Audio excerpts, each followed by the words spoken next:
ఒక శాంతమైన ఉదయం మిలో అనే బన్నీ తనకు అలవాటు అయిన అరణ్యాన్ని దాటి దూరంగా ఉన్న పచ్చని లోయలను చూసేందుకు బయలుదేరాడు. ఎన్నో గంటల ప్రయాణం తర్వాత అతను నిశ్శబ్దంగా ఉన్న ఒక వెదురు తోటను చేరాడు. అక్కడ అతను ఓ మృదువైన పావోను కలిశాడు.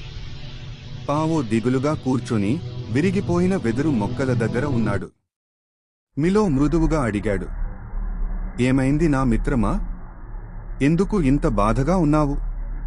పావో నిట్టూర్చుతూ చెప్పాడు, నిన్న మనుషులు వచ్చారు. నా వెదురంతా నరికివేశారు. అది నా ఆహారం, నా ఇల్లు. ఇప్పుడు నాకు ఏమీ మిగల్లేదు. మిలో హృదయం కరిగిపోయింది. వెంటనే అన్నాడు, ఆందోళన చెందకు పావో, నీకు వెదురు తెస్తాను. మిలో కొండల మీదుగా వాగుల మీదుగా గంటల పాటు దూకుతూ వెదురు కోసం వెతికాడు.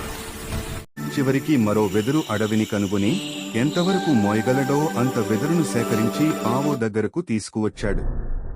పావో కళ్ళు ఆనందంతో నిండిపోయాయి. నన్ను ఎవరూ ఇంతగా సహాయం చేయలేదు అంటూ పావో మిలోను ఆలింగనం చేసుకున్నాడు. మిలో నవ్వుతూ చెప్పాడు, అది మిత్రుల పని కదా. మన వద్ద ఉన్నది పంచుకుంటాం, ఒకరినొకరు చూసుకుంటాం.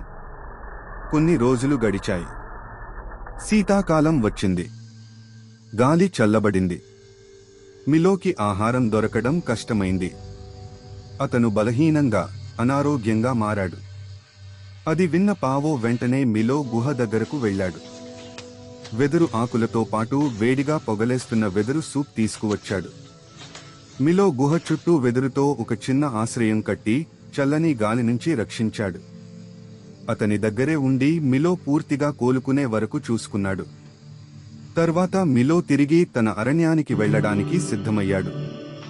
అప్పుడు పావో ఒక మృదువైన వెదురు ముక్కను అతనికి ఇస్తూ అన్నాడు, ఇది మన వెదురు ప్రమాణం, ఎక్కడ ఉన్నా ఒకరికి ఒకరం సహాయం చేయాలని.